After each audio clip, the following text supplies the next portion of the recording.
InsyaAllah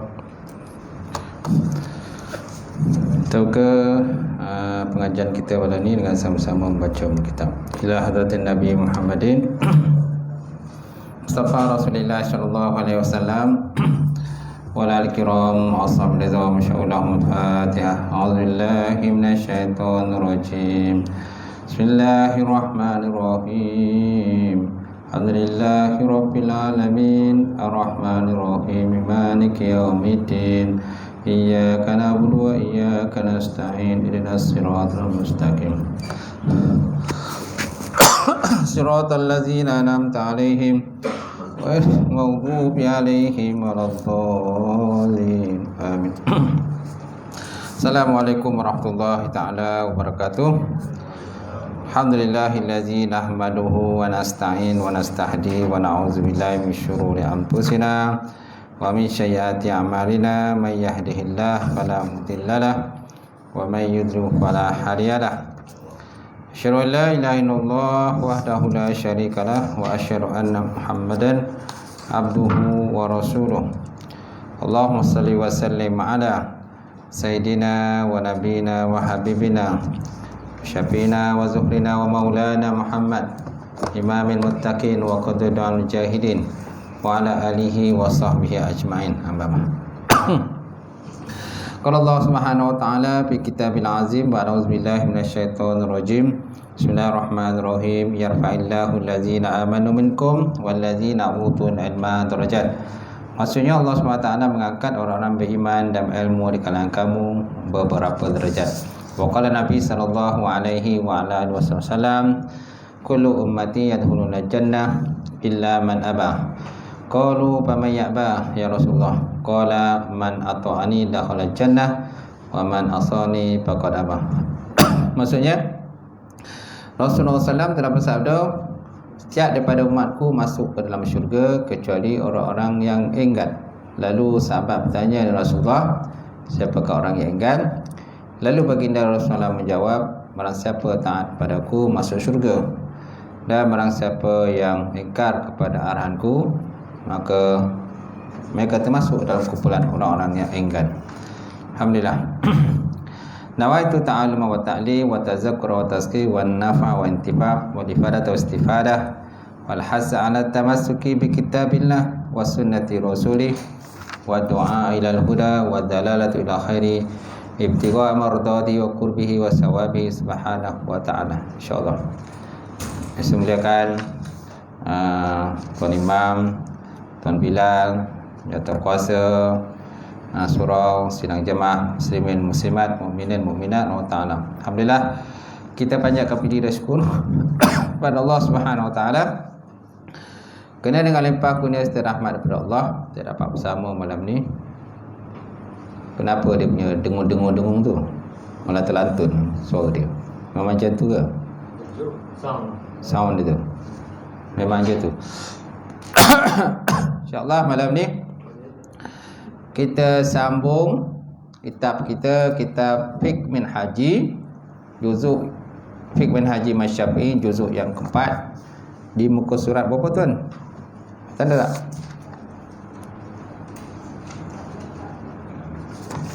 (14) 13 dah? Dah 14 lah, InsyaAllah. Masih lagi dalam perbincangan tentang faedah bernikah kan? Faedah berkahwin ataupun bernikah. Baik, qala musannifu ta'ala wa nafa'ana bi ulumihi fi darin amin. Antara faedah bernikah yang seterusnya iaitulah menjaga kelangsungan generasi manusia yang sejahtera. Muhafazah ala nau'il bashar sawiyan saliman, kalau bahasa Arabnya lah kan?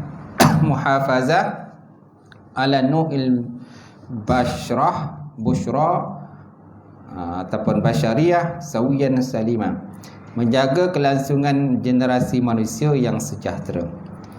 Telah menjadi ketentuan Allah Subhanahu wa taala bahawa manusia tak wujud melainkan dengan dua ibu bapa. Betul tak?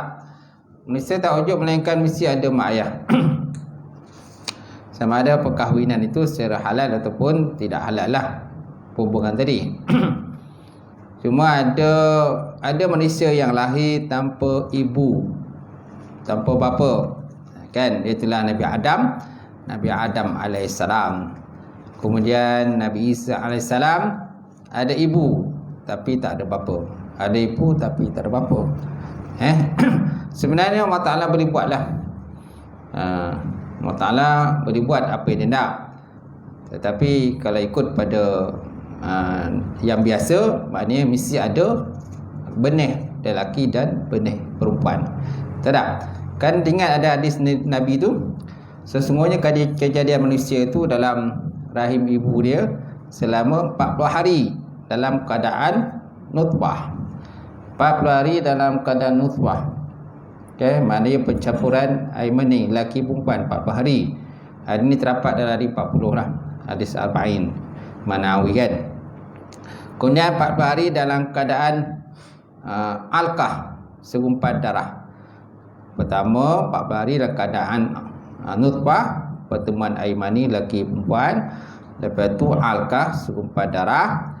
Kemudian 40 hari dalam keadaan mudghah, segumpal daging. Tak? Lepas tu sama ada nak ditiupkan roh ataupun tidak, maka malaikat datanglah berjumpa dengan Allah Subhanahu Wa Taala. Ada satu malaikat jumpa dengan Allah, ya Allah, adakah nak dijadikan manusia ataupun tidak? Kalau Allah Taala kata tak jadikan, jadilah benih dia, hiduplah janin tadi, ditiupkan roh kepada janin tadi. Kalau Allah Taala kata tak jadi, kan, maka berlakulah keguguran lah kepada janin tersebut.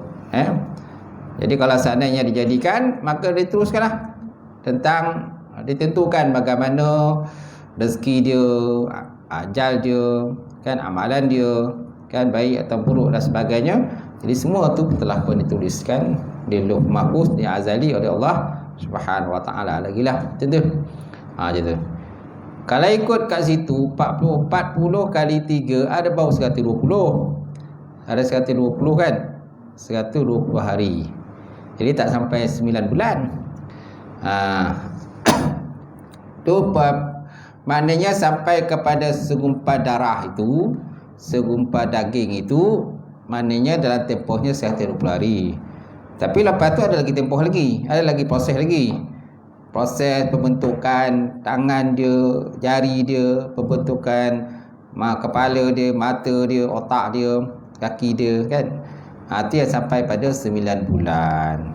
9 bulan barulah sampailah due date dia, maka lahirlah ke dunia, tuan-tuan. Lahirlah ke dunia. Tak? Jadi kalau mak ayah itu bernikah, cukup tempohnya 9 bulan tu, maka dinasablah pada anak dia, pada bapa tadi. Tapi kalau tak sampai 9 bulan usia perkahwinan tadi, tiba-tiba dah lahir dah. So maknanya kemungkinan besar telah berlaku persetubuhan sebelum perkahwinan. Tak? Telah berlakulah persetubuhan sebelum perkahwinan. Jadi antara tugas pendaftar nikah ni, penolong pendaftar ke, antaranya ialah menyiasatlah benda tu. Betul tak, cukup tak bulannya.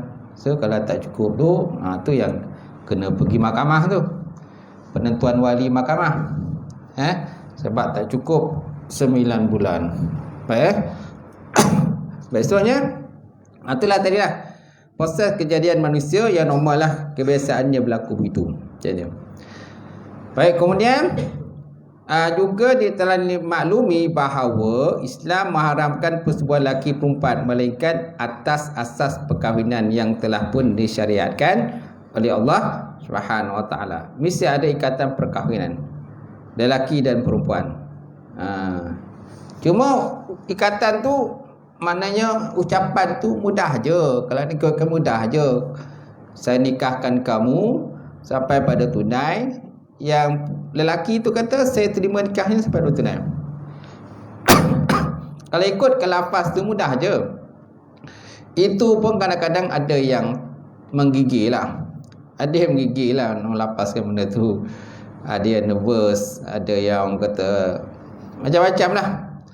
Yang jenis confident tu pun kadang-kadang bila kat luar sebelum akad nikah confident aja okey je. Boleh je, tapi bila yang sebenar je depan hujung nikah dah lain pula sebut je. Mas kahwin pun dah bertukar dah. Daripada mas kahwin 200 menjadi kepada 100 pula. Itu benda biasa boleh berlaku lah macam tu. Betul? Baik. Jadi lapas ni mudah je. Tapi bila dah dilapaskan, makna dia pasangan tadi telah membuat satu ikatan yang kuat. Ikatan yang teguh. Maknanya kata suami ada ikatannya suami isteri. Ada ikatan sebagai suami dan ada ikatan sebagai isteri. Suami isteri lah. Macam tu. Kalau tak dilapaskan tu tak adalah. Maka tak adalah suami isteri dia. Sampai itu mesti ada wali kan. Macam tu. Baik. Ini menunjukkan bahawa Islam berusaha menjaga generasi manusia dengan perkahwinan semata-mata. Jika perkahwinan tidak dibenarkan, manusia akan pupus. Jika perkahwinan tak dibenarkan, manusia akan pupus. Cuma banyak orang zaman sekarang ni anggap bila proses perkahwinan ni perlukan dokumen tu, dokumen ni dan sebagainya. Ada yang menganggap, dia kata menyusahkan. Dia kata menyusahkanlah pejabat agama ni. Macam tu dia cakap kita kata tahan telinga lah. Tahan je lah telinga kan. Nak buat macam mana? Tak? Menyusahkan tu, kalau susah pun sekejap je lah susah Lepas dah nikah kan pola masalah tak ada susah dah. Kan? Dia datang pejabat agama tu je datang lepas tu dah nikah tak ada datang tu dah. Tak nampak muka dia dah. Jongok pun tidak, betul tak? Gitu. Ketiga, kadang-kadang nikah di masjid, nikah di surau. Time dia nikah masjid surau itulah dia datang sekali. Lepas tu tak pernah datang. Jenguk surau pun tak pernah. Kan lalu surau pun tak pernah. Tak?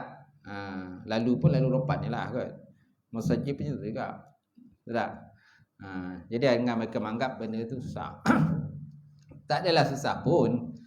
Bukannya suruh angkat cangkul pergi menyangkul juga. Tak ada pun suruh pergi menyangkul. Just tuan sediakan dokumen. Tu je lah.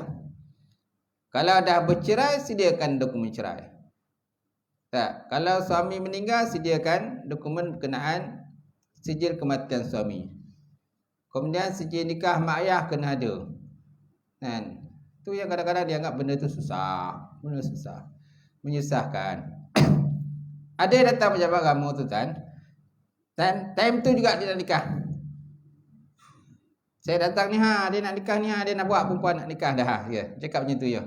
Mana dokumen dia tuan? Tak payah dokumen-dokumen dah. Dulu mana ada dokumen-dokumen dia kata. Dulu tak ada surat-surat datang tu bawa perempuan tu nikah. Dulu tuan, sekarang tak dapat macam tu dah. Tak? Kan kita nikah-nikah kan tiba-tiba kan datang pula bini kan. Kan kau tak huru-hara kan. Baik tu kadang-kadang dia anggap benda tu susah. Susah sikit je. Bukannya tak ada, bukannya susah benar pun. Just sediakanlah dokumen-dokumen dia. Apa kita nak tu. Kalau tak ada dokumen dia, tak payahlah nikah. Tu je lah. Kalau orang lain tuan-tuan, saya cakap, kalau orang lain boleh sediakan dokumen, kenapa tuan tak boleh? Apa masalahnya? Kemudian zaman sekarang ni pula online dia kata. Aku tak gerti lah online ni. Nak masukkan maklumat, nak buka internet tak gerti. Apa payah benar. Carilah anak buah ke sesiapa yang boleh key-inkan maklumat tu dalam internet. Kan semua kalian.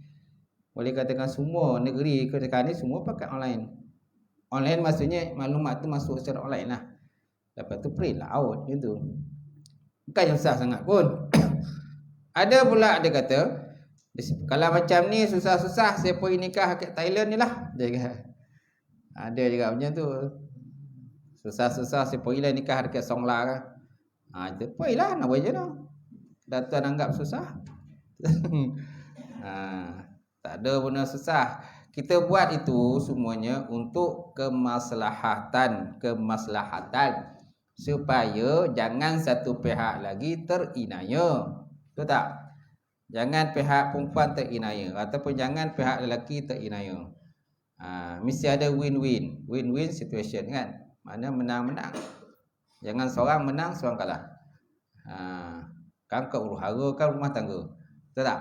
Mana ada perasaan tidak puas hati nanti. Ada musuh penipuan, sebagainya, tak puas hati. Baik. Seterusnya tersambung tentang ini menunjukkan Islam berusaha menjaga generasi Malaysia dengan perkahwinan semata-mata. Jika perkahwinan tak dibenarkan, Malaysia akan pupus. Kalau bernikah pun tak boleh, macam mana? Malaysia akan pupus. Terputuslah generasi anak Adam ni. Sedangkan Nabi Muhammad SAW suka dengan umatnya yang ramai pada hari kiamat. Wa inni mukassirun bikumul umam yaumal qiyamah. Aku suka dengan jumlah umatku yang ramai pada hari kiamat. Dan umat teramai ialah umat baginda Rasulullah sallallahu alaihi wasallam. Macam tu. Dan samping itu pula kan Allah Taala sebut, aku jadikan manusia ini berkumpulan, berpuak-puak, bersuku sakat dan sebagainya. Tak? Li ta'arafu, supaya kamu dapat kenal mengenal. Kan? Kenapa Allah Taala jadikan ada kan lelaki perempuan, kenapa ada kumpulan tu, kumpulan ni, kan suku tu, suku ni, kan negeri tu, negeri ni, kan ada berbagai negeri. Kenapa? Kulit putih ada, kulit hitam ada, coklat ada, betul tak? Kenapa jadikan macam tu? Li ta'arafu, supaya kamu dapat kenal mengenal antara satu sama lain. Betul tak? Supaya kita ni jangan menikah hanya daripada kumpulan kita saja. Ni nikah dengan adik-beradik sendiri boleh ke? Betul tak? Macam tak ada orang lain, betul tak? Carilah orang lain, banyak dalam dunia ni Malaysia. Kan, Negeri Sembilan kahwin dengan Kelantan, Negeri Sembilan kahwin dengan Kedah, kan? Kedah kahwin dengan Kelantan, Negeri Sembilan kahwin dengan Melaka. Ini yang dijumpa suka sakat dia je. Tak nak bernikah dengan orang lain, dengan kumpulan orang lain kan. Itu. Kahwinlah. Tak? Kalau Islam ni nanti kalau dapat berkahwin dengan perempuan-perempuan yang jarak jauh, bukan kerabat, mana bukan kerabat kita kahwin bukan kerabat kita. Jadi maknanya dia punya anak tu insya-Allah akan lahir lagi cerdik lah, lagi cerdik pemikiran dia. Baik, kemudian sekiranya zina dibenarkan, manusia akan hidup dalam kecelakaan, sedangkan Allah Ta'ala hanya mengenaki kebaikan untuk hamba-Nya saja. Kalau zina dibolehkan, manusia akan hidup dalam kecelakaan. Sama seperti di barat lah. Tengok macam mana di barat. Di barat bebas kan? Bebas bertukar-tukar pasangan pula. Aja tu. Ada pula yang jenis orang kata tukar suami, tukar isteri pun ada. Tanpa ada perceraian, tetapi main tukar-tukar tidur, tukar-tukar tidur lah. Mana dia ada kawannya seorang, okay? Dia ada isteri dia. Tak apa, malam ni saya tidur dengan isteri kau, kan? Yang kau pula tidur dengan suami ni pula. Ada tukar-tukar macam tu kan. Tu tak betul lah cara dia. Haram lah. Tak? Mana kalau seandainya kita tidak suka dengan mana-mana perempuan yang telah kita kahwin ni, dalam cara Islam ni naklah diceraikan secara baik. At-talaqu maratan fa imsakun bima'ruf au tasrihun bi ihsan. Talak yang boleh rujuk tu ialah sebanyak 2 kali. Lepas tu fa imsakun bil ma'ruf, sama ada kamu menahan dia dengan cara baik ataupun melepaskan dengan cara baik. Nak tahan cara baik, nak lepaskan pun cara baik. Ambil daripada ahli keluarga dengan cara baik kan. So nak lepas pun dengan cara baik. Ada kadang-kadang ambil daripada ahli keluarga dia dengan cara baik, tapi dilepaskan dengan cara tak baik. Macam tu. Ada juga yang jenis ni orang kata menyeksa isteri. Apa maksud menyeksa isteri? Maknanya nak katakan lepas, nak kata cerai pun tidak. Nak cerai ke tak cerai, tak tahu. Jadi perempuan tu dia macam tergantung-gantung kan. Tergantung-gantung. Aku ni masih isteri dia ke tak masih, ataupun bukan isteri dia. Ini pun salah satu cara tak betul lah. Betul tak? Ada yang kira-kira macam tu. Jadi kalau nak lepaskan, lepas cara baik. Nak ceraikan, cerai cara baik. Nak rujuk cara baik. Jangan diseksa orang. Betul tak? Nak lepaskan, nak cerai cara baik. Jangan biarkan tergantung-gantung macam tu. Nafkah pun tak bagi, nak kata cerai pun tak cerai. Macam tu. Ini berdasarkan firman Allah Subhanahu Wa Taala, Inna Allah bin nasi la raufur rahim. Sesungguhnya Allah Taala itu dengan manusia la raufur rahim, amat melimpah kasihan dan rahmatnya kepada orang-orang beriman. Bin nas maksudnya orang-orang yang beriman lah. Ini sifat Allah Subhanahu Wa Taala, punya belas kasihan dan juga rahmatnya. Kemudian 4.6. Apa lagi faedah bernikah? Faedatun nikah, mengembangkan kekeluargaan dan mengeratkan semangat bekerjasama. Okey. Dalam bahasa Arabnya tawsyi' dairatul qarabah wa bina'u daimil tafahun. Wa bina'un da'aim at-tafahum.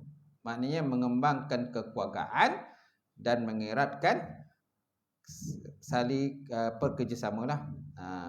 Antara kita sama kita lah, insyaAllah. Jadi tuan-tuan, melalui perkahwinan akan meluaskan hubungan kekeluargaan. Betul tak? Macam tu. Bila kita berkahwin, kita bukan hanya mengikat hubungan dengan pasangan kita. Itu biasa saya cakap lah waktu saya akadkan nikah pasangan-pasangan ni.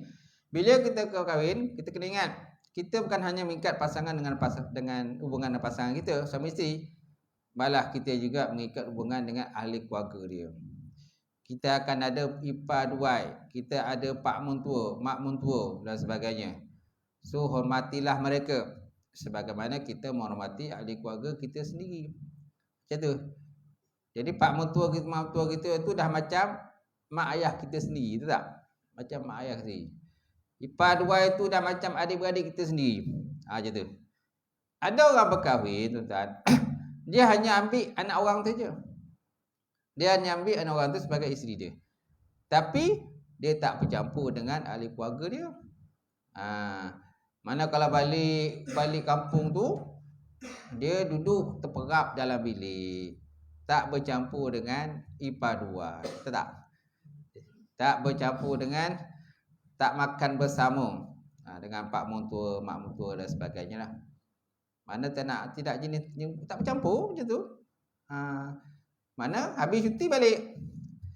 Habis cuti angkat barang-barang semua masuk dalam kereta balik. Macam tu je. Tak dipedulikan. Patutnya tak boleh berlaku macam tu. Kita dah ambil anak dia sebagai isteri kita, ataupun kita dah ambil anak dia sebagai suami kita, di mana kita juga kena menghormati ahli keluarga pasangan kita. Ada yang tak hormat. Macam tu. Jadi akhirnya menjadi masalah lah rumah tangga. Jadi melalui perkahwinan akan meluaskan hubungan kekeluargaan. Macam tu. Saya cakap macam ni tadi tuan-tuan, bukan cerita dongeng, bukan cerita rekaan, bukan. Memang betul berlaku. Memang ada yang berlaku begitu. Memang betul berlaku dan ada yang berlaku. Macam tu. Sebab tugas kami di Pejabat Agama ni, bahagian Ihsan ni, antaranya sebab di samping kita menguruskan orang nikah, kita juga dilantik sebagai jawatan kuasa pendamai. Jawatan kuasa pendamai. Betul tak? Pada kes-kes mahkamah tu, yang ada mahkamah yang tak jadi bercerai ni, biasanya mahkamah dia akan pulangkan pejabat agama. Dia akan pulangkan pejabat agama untuk supaya dapat, kalau boleh selesaikanlah. Macam tu. Dia runding cara rumah tangga lain. Runding cara rumah tangga kan, ini kalau proses belum bercerai. Belum bercerai, nak bercerai, itu runding cara rumah tangga. Apa tu? Ni cara yang kat pusat awah tu. Kan? Cikgu. Tapi di Pejabat Agama Seremban ni, kita antara tugas kita ialah sebagai jawatan kuasa pendamai. Maksudnya kes tu dah dibicarakan di mahkamah. Cuma tak selesai. Contohnya suami nak bercerai, isteri tak nak bercerai. Ataupun isteri nak bercerai, suami tak nak bercerai. Dia kalau dua-dua nak bercerai senang. Kalau dua bercerai nak senang. Tapi masalahnya kalau seorang nak, seorang tak nak. Bila seorang nak, seorang tak nak, itu yang benda tu kan dipulangkan ke pejabat agama untuk lantik jawatan kuasa pendamai. Kan? Bila di kawasan pendamai ni, dongarlah cerita tu, macam-macam cerita tu. Bukalah cerita jawatan kuasa pendamai ni biasanya lantik mana pihak lelaki, pihak suami kena lantik wakil. Pihak isteri kena lantik wakil. Jadi yang kita dengar tu pengakuan keterangan daripada wakil masing-masing lah. Kita dia pejabat agama, kadang tak tahu cerita apa pun cerita sebenarnya, tak tahu. Kita kena dengar lah cerita orang tu, baru kita tahu apa cerita. Sebab benda ni dia terus direct mahkamah. Sebelum ni orang nak bercerai ni biasanya antaranya dia direct terus mahkamah. Bila sampai mahkamah tak selesai, serah pejabat agama nanti untuk pendamai. Kita tak tahu cerita sebenar sebelum tu. Kita kena dengar cerita orang tu, wakil-wakil ni, apa cerita sebenar, apa masalah dia sebenarnya. Baru kita boleh cadangkan, syorkan apa yang perlu dibuat, kan, macam mana nak berbaik semula dan sebagainya, kan. Baru kita boleh syorkan macam tu. Kalau kita tak tahu cerita, macam mana kita nak syorkan apa-apa, tak boleh nak syor. Dah dilantik tu semua dan dah dengar keterangan, jadi buat kesimpulan, masing-masing buat persetujuan kesimpulan, maka serah semula ke mahkamah balik. Serahlah ke mahkamah semula. Ya tu. Kalau sampai mahkamah tak selesai juga, pulang balik pejabat agama lagi. Tak selesai juga, nanti baru lantik hakam pula. Hakam pula lantik. Tu yang ada pelantikan hakam tu. Kuasa hakam ni dia lagi besar daripada juga kuasa pendamai. Kuasa hakam ni dia boleh jadi wakil untuk melafazkan talak. Untuk melafazkan supaya maknanya ada dia punya ada dia punya kesudahan lah masalah rumah tangga dia orang tu. Supaya ada kesudahan dia. Maknanya contohlah lelaki tak nak melapaskan talak. Isteri nak cerai tapi suami masih tak nak melapaskan talak. Tak nak melapaskan talak. Jadi itu yang sampai kepada hakam itu. Antara tugas hakam ini ialah dia boleh melapaskan talak bagi pihak lelaki, bagi pihak suami lah. Macam tu. Sampai macam itulah dia punya kuasa hakam tu. Supaya masalah rumah tangga tu dapat diselesaikan.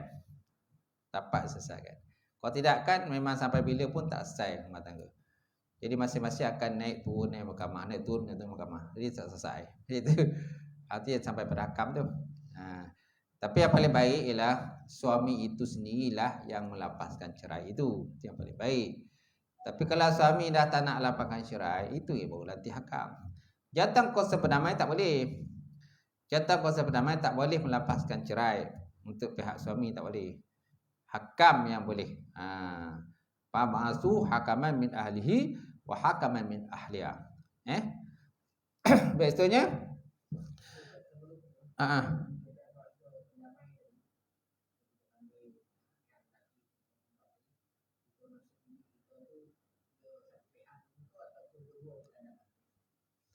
dia biasa dipanggil dua-dua lah. Dipanggil dua. Kadang ada juga kadang tak datang. Wakil suami datang, wakil isteri tak datang. Ataupun wakil isteri datang, wakil suami tak datang. Jadi siapa yang datang lah dengan keterangan dia. Tapi kalau sebaik-baiknya dipanggil dua-dua. Dipanggil dua-dua lah. Dengar dulu keterangan daripada pihak wakil lelaki, lepas tu dengar pula daripada pihak perempuan. Kan? Lepas tu apa syur mereka, apa cadangan mereka supaya rumah tangga tu boleh dibaikkan atau tidak. Itu ya kadang-kadang sampai buka cerita tadi tu. Maknanya kan balik rumah pak mertua tak bercakap. Antara tu jelah. Itu bongkar cerita tu. Balik rumah mertua, pak mertua tak bercakap. Macam tu. Tapi pak mertua kenduri tak balik. Dan kalau balik pun tidur kat hotel. Balik tapi tak sampai ke rumah pak mertua. Tidur kat hotel. Macam tu. Mana bila ahli beradik dia dah balik kan baru datang. Baru datang kan? Baru datang mak bapak tua dia. Jadi mana ada macam satu hubungan yang tak baik lah, hubungan ni kat situ. Baik. Jadi kita lihat semula. Melalui perkahwinan akan meluaskan hubungan kekeluargaan. Dua buah keluarga akan bertemu dan bersatu serta membentuk ikatan kekeluargaan baru yang saling menyayangi hasil daripada persembendaan tersebut. Dia akan laku persembendaan. Persembendaan ni ialah maknanya bila berlaku persembendaan, maknanya adalah suami tak boleh berkahwin dengan akan mana ikatan persembendaan apa dia? Mana tak boleh berkahwin lah dengan pak mentua, mak mentua kan. Dia dah berlaku persembendaan situ. Kan? Itu namanya persembendaan sementara lah. Itu. Mana ikatan sementara selagi mana berkahwin, mana lelaki selagi mana berkahwin dengan isteri dia, mana dia tak boleh berkahwin dengan ibu perempuan itu. Itu namanya persembendaan. Begitu juga perempuan tu tak boleh berkahwin dengan ayah lelaki itu selagi mana dia masih berkahwin dengan anak dia. Persembendaan. Jadi dua buah keluarga akan bertemu dan bersatu serta membentuk ikatan keluargaan baru yang saling menyayangi hasil daripada persembendaan tersebut. Nampak tak? Yang keluarga ni kan akan dapat orang kata menantu perempuan. Yang ni dapat menantu adalah lelaki. Betul tak? Yalah kadang-kadang dalam keluarga kadang ada juga keluarga kadang anak dia perempuan je. Perempuannya anak kan. Ada satu keluarga ni pula anak lelaki je. Kan? Bila dapat kan yang menantu yang ni, orang syukur lagi. Dia keluarga perempuan dapat menantu lelaki tu kan. Kami giang lah tu. Sebab sebelum ni perempuan anak kan. Tiba-tiba dapat menantu mestilah lelaki, takkan menantu perempuan lah tu. Kemudian keluarga dia pula lelaki pula. Semua ada adik lelaki 10 orang lelaki. Bila kahwinnya seorang kami giang kan. Maknanya itulah perempuan yang kata yang pertama masuk dalam rumah dia kan. Mana bersinar-sinar lah keluarga tu kan. Bercahaya-cahaya lah. Sebab sebelum ni lelaki je, tiba-tiba dapat menantu perempuan. Seronok lah dia. Nampak? Itu hasil daripada perkahwinan kan. Kalau tak ada perkahwinan bolehkah berlakunya tu? Takkan boleh. Anak lelaki lah sampai bila-bila. Kalau tak ada perkahwinan, tak adalah zuriat keturunan macam tu. Kemudian suami isteri akan saling bekerjasama. Jalan tak ada? Jalan kan? Jalan. Suami isteri akan saling bekerjasama. Isteri akan bantu suaminya seperti menguruskan makan, minum, pakaian, tempat tinggal, mendidik anak serta menjaga rumah tangga. Suami pula memenuhi keperluan isteri seperti memberi nafkah, melindungi, melihara dan menjaga maruahnya. Masing-masing ada peranan kan? Peranan dalam rumah tangga. Tapi peranan yang paling besar ialah suaminya. Ar-rijalu qawwamun 'alan nisa'. Lelaki adalah pemimpin kepada golongan perempuan. Itu sebabnya lelaki sebelum berkahwin kena pastikan mempunyai pekerjaan. Tak kisahlah kerja apa. Tak kisah, janji ada kerja kan? Perempuan tak kisah, ada kerja, ada tak kerja tak kisah sebab dia menanggung ni lah suami dia. Ini suami tak ada kerja. Yang ada kerja isteri, dah terbalik pula tuan-tuan. Atau sebab daripada masalah rumah tangga ni, masalah sebab bercerai ialah suami tak nak bekerja. Isteri bekerja, isteri pula terpaksa menanggung tuan-tuan. Banyak ke rumah tangga kadang saya jumpa. Kadang dia orang buat pengaduan macam mengadu kan. Kita NCR ni maknanya semua macam-macam lah. Orang mengadu rumah tangga pun datang juga begitu. Walaupun kita bukan runding cara rumah tangga. Cikgu, kami bukan runding cara rumah tangga. Tapi orang nak datang mengadu pun tak sok-lah timur lah. Dengar lah pengaduan itu. Madam. Kalau ikut pada saya punya skop bidang kerja tu tak masuk pun runding cara rumah tangga, tak masuk pun. Kita hanya menguruskan orang nak bernikah, orang nak berkahwin. Kan kalau orang dah bercerai kita nak kena rujuk kan, dapat rujuk. Kalau orang dah cerai nak rujuk kita rujukkan. Betul tak? Lepas tu kita daftarkan orang dah cerai mahkamah, daftarkan. Itu adalah proses kita lah. Lepas tu wali hakim, carikan wali. Kan siasat wali kenapa nak pakai wali hakim. Lepas tu nikahkan orang. Banyaklah kerja-kerja tu. Kalau kira kan banyak kerja-kerja tu. Tak termasuk kerja kita tu runding cara rumah tangga, tak masuk. Runding cara rumah tangga pusat dakwah. Runding cara rumah tangga. Betul tak? Tapi ialah orang datang macam-macam. Kadang nak mengadu masalah kan, tuan pergilah kat sana. Kami bukan bagian macam, tak apa Ustaz, saya nak mengadu kat sini aja kita. Nak ngadu juga, dongai lah mengadu tu kan. Datanglah dia semisi mengadu masalah rumah tangga dia. Kan? Ada nak berperang pun ada. Kan? Dongai lah. Kita pula tak boleh menyebelahkan mana-mana. Kita kena duduk tengah-tengah. Tak boleh menyebelahkan isteri, tak boleh menyebelahkan suami. Tak boleh. Kita mesti duduk tengah-tengah. Tu yang kadang-kadang rasa macam tersopit dia. Tersopit dia. Kan? Nak namaikan dua orang tu. Kita hanya boleh bagi cadangan saja. Terpulanglah kepada pasangan itu. Nak berbaik ke ataupun tak nak baik. Kita hanya boleh bagi cadangan. Nak baik macam ni, macam ni. Last-last terpulang kat pasangan tu lah. Kalau nak baik, baiklah. Kalau nak baik, terpulang kat dia lah. Kita tak boleh nak paksa. Kalau tak nak berbaik, saya cakap, bercerailah secara baik. Pergi mahkamah, cerai cara baik. Kan? Gitu. Baik, seterusnya tuan. Jadi maknanya suami kan tanggungjawabnya besar. Ar-rijalu qawwamuna 'alan nisa'. Lelaki itu pemimpin kepada perempuan. Tugas dia kan antaranya lah cari nafkah. Kan sediakan tempat tinggal. Betul tak? Sediakan tempat tinggal, mana sediakan makan minum. Semua-semua dah tu.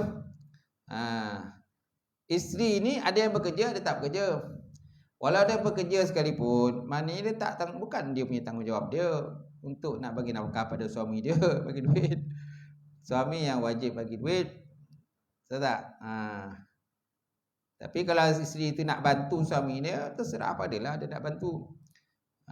Tapi suami tak boleh bergantung kepada pendapatan isteri dia, tak boleh. Dia kena usaha lebih lah. Macam tu. Banyak berlaku perceraian macam tu. Mana suami tak bekerja. Bila suami tak bekerja, datang jumpa kita macam rapat agama. Ngadu masalah, dia kata suami tak kerja. Macam mana ni Ustaz? Suami aku tak kerja. Semua saya nak kena bayar. Anak lagi, kan? Anak sekolah lagi. Kalau macam tu Ustaz, saya nak minta cerai je lah. Kata. Saya dah puas nak menanti dah Ustaz, nak cerai ni. Suami saya tak nak bagi duit. Dia kerja tak puan? Kerja. Tapi duit tak tahu ke mana kata. Tak ke mana duit dia digunakan. Dia kerja-kerja. Ada yang tak bekerja langsung pun ada. Tidur je kan. Itu masalah lah. Jadi Islam sebagai satu agama yang menganjurkan sikap bekerjasama dan bertolong bantu untuk mensyariatkan perkahwinan bagi merealisasikan semua tujuan tersebut. Baik, kemudian hukum nikah menurut syarak. Nikah mempunyai pelbagai hukum berdasarkan keadaan seseorang seperti berikut. Pertama, sunat berkahwin. Yang pertama tentang sunat berkahwin. Mustahabun. Kalau bahasa Arabnya mustahabun, maknanya sunat berkahwin. Sunat berkahwin bagi seorang yang mempunyai keinginan di samping memiliki perbelanjaan dan nafkah, iaitu mas kahwin dan cara hidup dirinya sendiri serta pasangan dia. Ini sunat berkahwin. Maknanya dia ada keinginan untuk berkahwin. Di samping itu memang ada kerja, dia pun ada perbelanjaan, gaji pun ada. Boleh. Sama ada beli rumah ke ataupun sewa rumah pun dia mampu. Lepas itu boleh bayar mas kahwin. Kan? Lepas itu boleh bayar hantaran. Tak? Kalau kita ni di Sembilan ni biasalah kena ada hantaran kan? Kalau di Malaysia ni memang style dia mesti ada hantaran. Kalau tak ada hantaran ni macam tak lengkap pula. Tapi ada juga kadang-kadang kahwin tak ada hantaran pun ada. Kami di ujian agama ni banyak kadang-kadang terima borang. Ataupun ialah kadang-kadang dia nikah di Korea. Nikah di Korea. Kan imam bila dah nikah imam hantar borang kat kita. Tengok. Yang ada ialah mas kahwin saja. Hantaran tak ada, kosong. Pemberian lain cincin gelang semua tak ada. Tak ada pun. Janji kau kahwin. Kayak kamu itu juga. Hantaran berapa ni? Mas kahwin berapa? Tuan. Kita tanya berganti kan. Mas kahwin berapa? 200. Hantaran tak? Hantaran tak ada. Kadang dia dipandang lah muka bakal isi tu.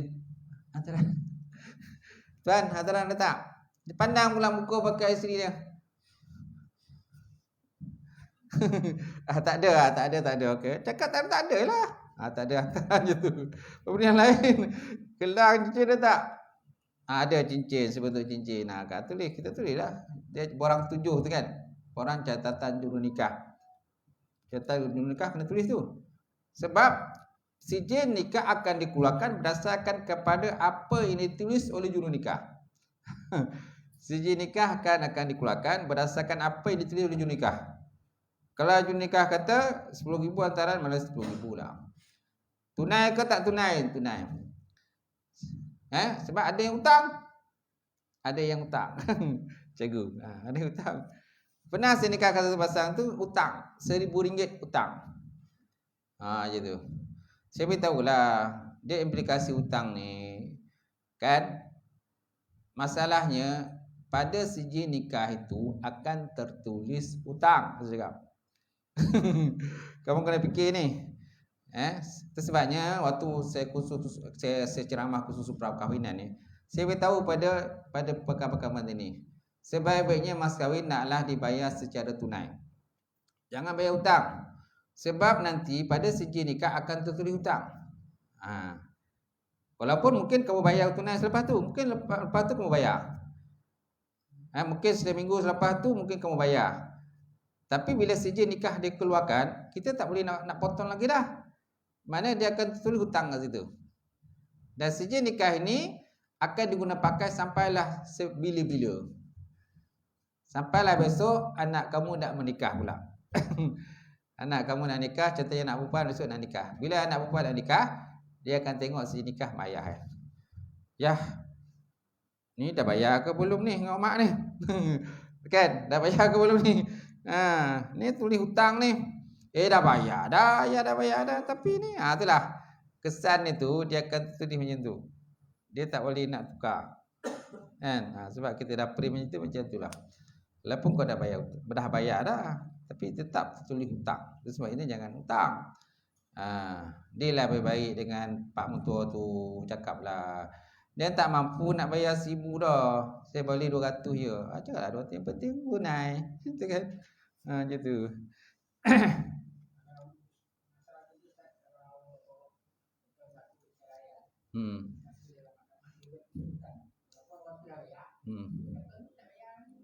Itu. Okey, hutang lah. Kena bayar. Kau tak bayar, jadi hutang lah. Itu memang masalah tu. Dah bayar.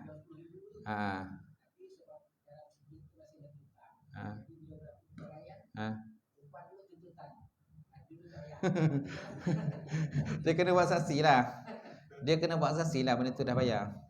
Saksi ke ataupun resit pembayaran ke dan sebagainya kan. Mana benda tu dah bayar lah. Macam tu. Tapi itulah antara kesan dia, implikasi dia bila hutang tu. Macam tu. Mana benda tu boleh berbangkit kemudian bila berlaku perceraian. Kalau tak ada perceraian tak apa. Bila berlaku perceraian tuan, kan, sepusen pun kadang dituntut bila berlaku perceraian. Macam tu. Tapi bila tak berlaku perceraian, tak kisah pun. Kan, bagi apa isteri tu nak semua bagi. Tapi bila dah tak ngam lagi suami isteri, nak bercerai kan. Masa itulah macam-macam lah dia tuntut kan. Sampai yalah, dia kata biasa yang menuntut ni ialah sama ada suami pun ada juga menuntut, kadang isteri pun menuntut juga. Isteri pun kadang menuntut kan, dia kata dia dah pinjam duit kat suami dia, lepas tu suami dia cakap dulu pinjam, lepas tu tak bayar. Yalah, bila kata pinjam tu dah kena bayar kan. Bila tak bercerai tak ada masalah. Bila berlaku perceraian mulalah menuntut. Hari tu kau pinjamnya kat kawan, kenapa kau tak bayar balik? Kan. Itu juga dengan suami tu juga. Dia dah bagi isteri dia pinjam duit tu, dia atas nama pinjam. Tapi tak bayar semula. Bila percerai, menuntutlah tu. Semua keluarlah tu. Semua kamar. Macam tu. Baik, seterusnya tuan. Jadi sunat berkahwin bagi seorang yang mempunyai keinginan sampai memiliki perbelanjaan dan nafkah dan mas kahwin dan sara hidup dirinya sendiri serta pasangannya. Dalam masa yang sama, dia tidak khawatir dirinya akan terjerumus dalam maksiat sekiranya tak berkahwin. Maknanya kalau tak kahwin pun dia boleh kawal diri lagi. Tapi disebabkan ada jodoh, ada pula orang nak kan, apa lagi? Kahwin je lah. Tahu tak? Sebab itu hukum nikah baginya adalah sunat kerana ia merupakan satu cara untuk mengekalkan dan melihara keturunan serta membantunya untuk melaksanakan beberapa keperluan hidup. Kerana suami isteri itu pelengkap kepada kehidupan suami. Suami pelengkap kepada kehidupan isteri. Betul tak? Apalagi kalau macam menjaga anak-anak. Menjaga anak-anak ni biasanya perempuan. Lelaki mana ada lelaki biasa keluar cari rezeki. Betul tak? Yang jaga anak siapa? Perempuan kan? Perempuan. Macam tu. Suami tak mampu dah. Walaupun ada kadang-kadang kes-kes mahkamah ni, kes-kes bila cerai ni, ada perempuan, kadang lelaki menuntut anak, dia nak kata dia nak jaga anak tu. Bila berlaku cerai. Anak ni anak kecil lagi. Kalau anak dah besar-besar lain lah. Ni anak kecil-kecil macam menyusu. Masa itulah bila berlaku cerai dia tuntut anak tadi. Kalau tuntut anak tu dia boleh jaga tak apa. Dia kan sibuk ke sana kulu kili kedai bau kerja. Bila masuk nak jaga anak. Itu sebabnya tugas menjaga anak ni perempuan. Itu sebabnya kalau ke mahkamah, kes penjagaan anak biasanya diserahkan kepada perempuan oleh mahkamah. Mahkamah tak bagi lelaki. Sebab lelaki action dia cakap nak jaga anak, tapi tak ada jaga tu. Dia tu kerja sini, apa itu ada perempuan pula minat dia. Dah tu kerja perempuan pula. Dah anak pun dah macam tu. Tapi bukan semua lah, cakap tu bukan semua. Ada juga lelaki ayah yang baik, bagus. Dia tengok bini ni yang kata jenis yang kata bercampur dengan jantan tak tentu arah. Bekas bini tu bercampur dengan lelaki tak tentu arah. Kan? Ulu kili kedai bau, jadi anak pun terbiar. Jadi dia minta penjagaan anak tu. Mana dia kena ada alasan lah. Ada alasan kenapa dia nak jaga anak. Tapi kalau ikut enactment, penjagaan anak jatuh pada perempuan. Kalau perempuan tu, ibu tu tak boleh jaga anak itu, maka jatuh pada nenek dia. Nenek pula ada hak penjagaan anak. Kalau nenek tak boleh kepada yang lagi sebelah nenek lagi, mana mesti belah lelaki belah perempuan dulu. Bukan mana bila kalau suami isteri tak boleh jaga, bukan jatuh pada lelaki, pada mana pada ayah, tidak. Masih lagi pada belah perempuan nenek dia. Kalau kepada iman tu. Tapi kalau suami nak tuntut, dia mesti ada alasan kenapa dia nak jaga anak tu. Apa hak penjagaan anak, dia nak dapat penjagaan tu. Kan? Itu kes mahkamah punya kerja lah. Tuan-tuan. Tapi bukan semua lelaki macam tu. Ada lelaki bertanggungjawab. Lelaki bertanggungjawab tapi isteri tak bertanggungjawab. Bekas isteri kan tak bertanggungjawab. Tak diapik je dah budak tu dah. Dia kata. Baik. Ini berdasarkan hadis an Abdullah bin Mas'ud radhiyallahu anhu qala kunna ma'an nabi sallallahu alaihi wasallam syababan la tajidu syai'an faqala lana Rasulullah sallallahu alaihi wasallam ya ma'syari sabab man istata minkum ba'ah falyatazawwaj fa inna ghadul basar wa ahsanul farji fa in lam yastati' fa alayhi bisawm fa innahu wija. Hadis yang sama juga, ada diulang banyak kali. Yang maksudnya daripada Abdullah bin Mas'ud katanya ketika bersama-sama Nabi, kami masih muda belia yang tidak memiliki harta. Lantas baginda bersabda yang bermaksud, wahai para pemuda, sesiapa di kalangan kamu mempunyai kemampuan untuk berkahwin, maka naklah dia berkahwin. Kerana dia dapat menundukkan pandangan mata dan menyara kehormatan diri. Wa ahsanul farji. Kan fa in lam yastati', maka jikalau dia tak mampu, maka naklah dia berpuasa. Kerana puasa itu ialah wijak. Wijak ni perisai. Tak sama mana wijak ni perisai. Ataupun dapat mengawal nafsu dia lah. Ngekang nafsu dia. Benda tak elok. Betul tak? Cuma pada zaman sekarang ni, banyak di kalangan kita ni memilih dalam bab berkahwin, memilih maknanya dia tengoklah kalau orang tu orang kata orang kaya, baru dia terimalah untuk jadi menantu kepada anak dia, kan? Kalau jenis orang kata miskin-miskin ni, duduk sederhana ni, Dia kadang dia tak pandang. Tak boleh lah macam tu. Ada seorang sahabat tuan-tuan, namanya sahabat Nabi bernama Julaibid. Julaibid ni dia kulit hitam, muka tak lawa. Dia muka tak lawa, kulit hitam, dia pula gendah. Kan dia ni pula tak dapat dipastikan dia ni anak satarah ke tak satarah ke. Nasab dia tak dapat diketahui. Tetapi dia ni sahabat Rasulullah sallallahu alaihi wasallam. Namanya Julaibid. Dan dia ni banyak ikut peperangan bersama dengan Rasulullah. Satu hari Nabi tanya dengan Julaibid, "Ya Julaibid," kan? Dia tengok Julaibid ni dia tak kahwin lagi. Maka tanya Julaibid, "Ya Julaibid, tak nakkah kau bernikah?" Kau tak nak ke bernikah? Maka dia kata pada Nabi, "Ya Rasulullah, aku bukan tak bernikah." Dia kata, "Aku ni orang miskin. Orang miskin, lepas tu muka pun tak lawa, tak handsome." Muka tak handsome, rendah. Lepas tu tak dapat dipastikan keturunan aku, nasab keturunan aku tak dapat pastikan. Kan aku ni ialah macam orang terbuang macam tu. Maka Nabi kata, "Nak tak aku nikahkan kamu dengan seseorang?" Tak juga ya Rasulullah. Maka Nabi pun bawalah kepada salah seorang rumah pemimpin golongan Ansar. Dia ni orang kaya lelaki ni. Dia ni ada seorang anak perempuan yang cantik. Dia ada anak seorang perempuan yang cantik. Maka dibawalah kepada rumah tadi, lelaki tadi. Kan dia kata, maka Nabi pun bagi salam pada tu rumah lah. Dia rumah tu dia pemimpin golongan Ansar. Saya tak ingat nama dia. Dia kata, "Assalamualaikum." Waalaikumsalam. Maka apa hajat ya Rasulullah? Apakah tujuan datang ni? Maka Nabi kata, "Saya dengar kamu ada seorang anak perempuan yang cantik. Saya bercadang untuk berkahwin dengan dia." Maka lelaki tadi sukalah. Nabi nak jadi menantu dia. Seronoklah. Maka Nabi kata, "Sebenarnya bukan untuk aku, tapi untuk Julaibid." Dia kata, "Tapi aku nak jadikan dua orang ini berkahwin. Anak kau yang cantik itu dengan Julaibid." Jadi laki-laki Ansar ni bila dengar nama Julaibid, dia dah muka lain macam. Lain macam muka dia.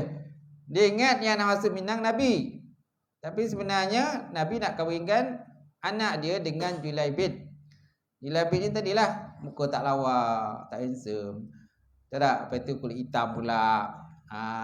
Lepas tu orang kata dia ni pula rendah. Tak macam lelaki biasa kan. Lepas tu tak dapat pastikan keturunan dia macam mana. Kan? Jadi dia pun menolaklah pinangan Rasulullah sallallahu alaihi wasallam. Kan? Kemudian yang pemimpin Ansar tadi pun kan berbincang dengan isteri dia, "Macam mana pandangan kau?" Kan, "Wahai isteriku." Isteri pun sama juga kata, "Kalau Julaibid tak naklah," dia kata. Maka akhirnya kalau Nabi kata kalau jatuh tak apalah. Maka Nabi pun kata bercadang nak balik dengan Julaibid. Nak balik semula ke tempat dia. Tiba-tiba tuan-tuan, anak perempuan dia tadi terdengar perbincangan tadilah. Maka anak dia pun keluar. Nabi masa tu dah bergerak dah, pergi dah je tu. Maka anak dia kata pada ayah dia, "Ya ayah," dia kata, "saya dengar ada orang yang meminang saya." "Siapa dia ayah?" dia kata. "Ya, ada Nabi yang datang tadi." "Siapa?" "Yang datang tadi Rasulullah. Rasulullah cadang nak pinangkan kamu, nak nikahkan dengan seorang lelaki." Maka perempuan tadi kata, "Siapa lelaki itu ya Rasulullah?" "Ya ayah," dia kata, "namanya Julaibid." "Oh, Julaibid. Tak apalah ayah," dia kata. "Tak apalah ayah. Kalau itu dah perpinangan Rasulullah sendiri yang pinang, kenapa kita nak tolak?" Dia kata. Perempuan tu tak kisah pun nak nikah dengan siapa. Tapi ialah disebabkan oleh itu pinangan daripada Nabi. Nabi sendiri datang untuk minang untuk Julaibid. Jadi perempuan tu tak kisah pun. Cuma ayah dia tadilah tak setuju itu kan. Dia tak setuju. Gitu. Tapi akhirnya sebab tu kan, akhirnya pasangan tu berkahwin jugalah. Sebelum sempat Julaibid tadi tidur bersama dengan isterinya yang cantik itu, telah datang perintah untuk pergi berjihad, berperang. Telah datang perintah untuk ada satu peperangan. Maka Julaibib tadi pun meninggalkan isteri dia, belum sempat tidur pun kan, pergi berperang bersama dengan Rasulullah sallallahu alaihi wasallam dalam satu peperangan. Dalam satu peperangan itu rupa-rupanya tuan, dia terbunuh dalam peperangan tadi. Dia mati dan terbunuh dalam peperangan itu. Kan? Maka orang pun cari dari mana dia punya jasad dia semua. Akhirnya jumpalah memang dia telah mati syahid. Maka berita itu sampaikan kepada Rasulullah sallallahu alaihi wasallam. Maka Nabi kata, kan, tanya kepada Julaibib, kenapa? Kerana bidadari syurga sedang melambai-lambai ataupun tengah menanti-nanti kedatangan Julaibib. Macam tu. Nampak? Maknanya dia punya Julaibib ni, maknanya kedudukannya daripada si Allah Ta'ala tu jauh lebih tinggi lagi kehebatan dia. Walaupun dia ni hanya ialah anak macam orang kata anak terbiar lah kata kan, tak tahu dia punya nasab keturunan ni, tak tahu. Tapi dia ni sahabat Rasulullah SAW. Dan dia akhirnya terbunuh dalam satu peperangan, mati syahid dia.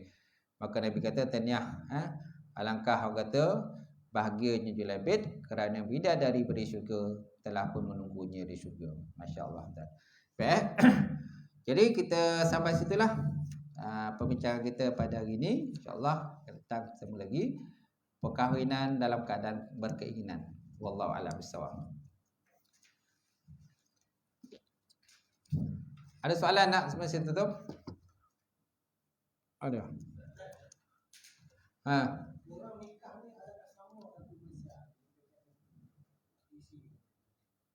Tak sama.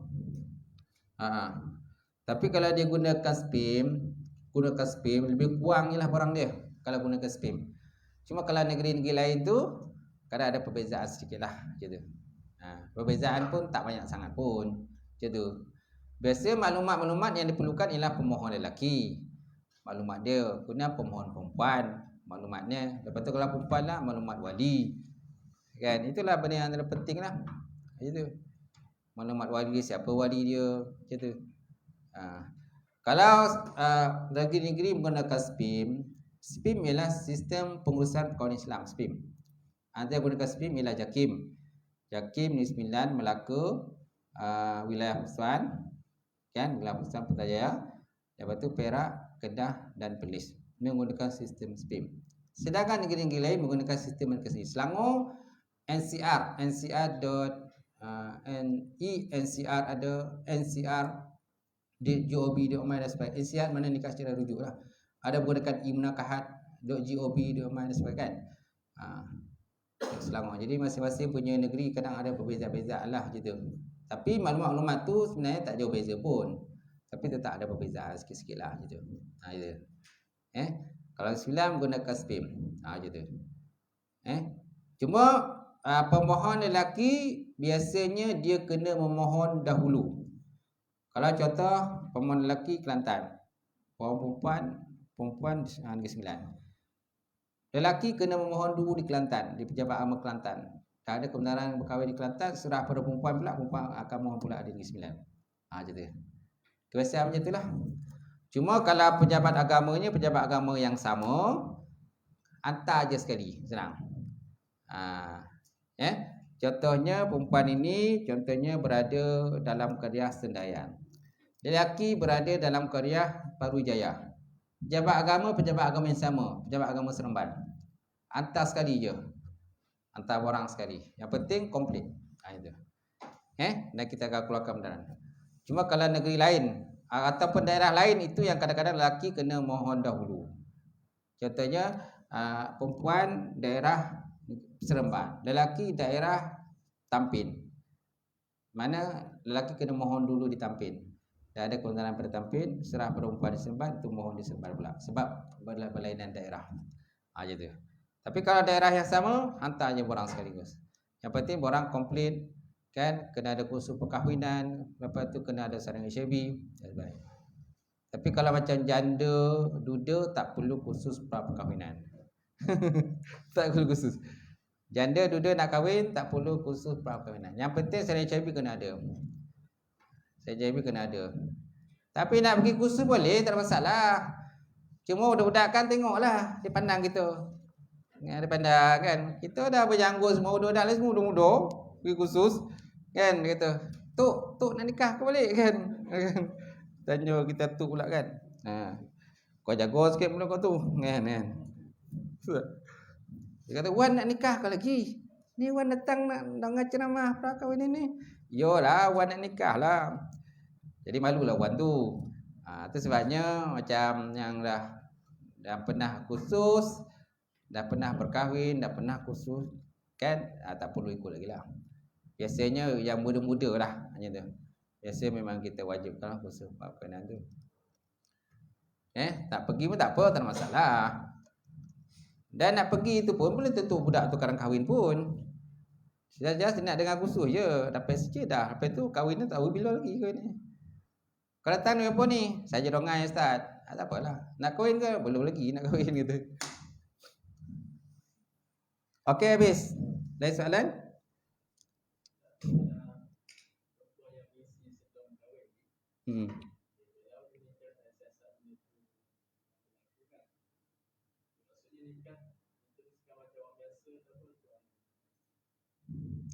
Maksudnya?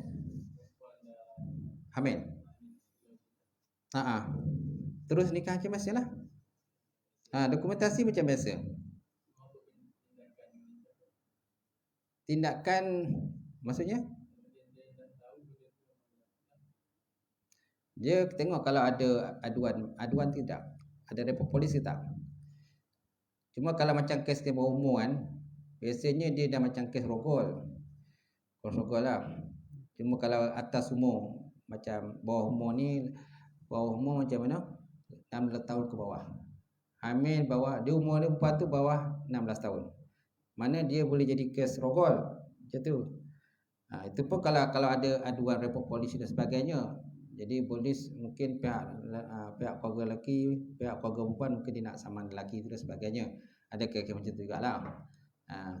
Tapi kalau tak ada report polis, tak ada saman, just terus nikah lah. Nikah lah itu. Sebab ada kadang-kadang report polis. Dia dalam masa sama dia nak nikah, dua orang tu nak nikah, tapi dalam masa sama ada report polis. Jadi kita uruskanlah nikah secepat mungkin lah. Tapi kalau lepas tu kalau nak saman ke, itu bergantung pada pihak keluarga lelaki lah. Kalau keluarga perempuan lah kalau nak saman gitu. Gitu. Ada juga kadang nak saman. Tapi kadang tak jadi saman pun sebab dia dah nikah, dua-dua tu dah nikah. Gitu. Mana kena nikah secepat mungkin lah. Kalau ada berlaku kata kehamilan luar nikah, kan kena uruskan pernikahan tu secepat mungkin. Gitu.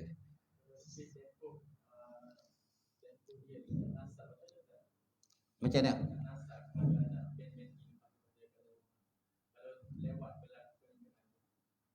Tak boleh nasab. Tak boleh dibinkan pada tu lah, pada bapak dia. Tak boleh pun. Apalagi kalau benda tu memang dah ada pengakuan berlakunya persetubuhan sebelum nikah kan. Memang dia kata dah ada persetubuhan sebelum nikah, memang dah hamil pun. Jadi anak tu memang tak boleh nasab dengan dia. Kau nikah cepat ke, nikah lambat ke, kan? Dah bersalin nanti baru nikah ke balik, kan? Memang tak boleh nasab, tetap tak boleh dibintikan dengan budak lelaki tu, tak boleh. Tetaplah anak tak setaraf. Itu. Ada kadang-kadang minta nak kahwin cepat. Sama juga, kahwin cepat ke, kahwin lambat ke, anak tu tetap tak setaraf. Ya. Cuma dokumentasi kena macam biasa. Macam orang belum pernah berkahwin, macam mana dokumentasi dia? Orang-orang ni semua kena ada lah. Kita tak nak nanti bila kau dah nikah, borang kau tak komplit, sijil nikah kita dah bagi. Kad nikah dah bagi. Yang masalahnya kami pejabat agama nanti nak menjawab dia. Kalau dia datang macam mana? Kalau dia datang, ni ustaz ni kenapa ni dokumen tak lengkap ni? Kenapa ustaz nikahkan ni kan? Macam tu. Sebabnya walaupun dah hamil pun mesti ikut prosedur dia. Kecuali lah kalau perempuan tu dia dah mengandung sampai 8 bulan, mungkin perut dah buncit. Jadi nak pergi kursus dia malu. Dia malu nak pergi kursus. Tak apalah, mungkin benda tu kita boleh skip lah. Tapi macam saya dengan Syabi mesti kena buat. Gitu. Sebab dalam sistem SPIM tu, kalau kita tak isi maklumat tu, kita tak boleh ke step seterusnya. Dia kena isi maklumat tu. Dia ada maklumat yang tanda-tanda bintang tu wajib diisi. Kalau tak isi kan kita tak boleh nak print benda tu. Kena isi lah. Macam kursus perkahwinan tu, kalau tak isi pun tak apa. Kita boleh print lagi benda tu. Tapi kalau syariah HIB, kita tak boleh print. Kecuali mesti isi pun maklumat terdapat dalam tu. Macam tu. Faham kan? Macam tu lah. Tu je, habis. Wallahualam. Auzubillahi minasyaitonir rajim. Bismillahirrahmanirrahim. Alhamdulillahirabbil alamin wassalatu wassalamu ala asyrofil mursalin wa ala alihi washabihi ajmain. Allahumma zidna ilman nafi'a wa yaqinan syariqa ma'lam taqabbal askan halalan mubarakatan katsira wasiyan fataya alim wa lana qulubana bi nuri ma'rifataka wa ta'ala lana ta'alifin. Allahumma faqina bidin, Allahumma faqina bidin, Allahumma ja'al hadza jam'an marhuma wa tafarruqana min ba'di tafarruqan ma'suma. Rabbana atina fid dunya hasanah wa fil akhirati hasanah wa qina azabannar. Subhana rabbika rabbil izzati amma yasifun wassalamu ala mursalin alhamdulillahi rabbil alamin.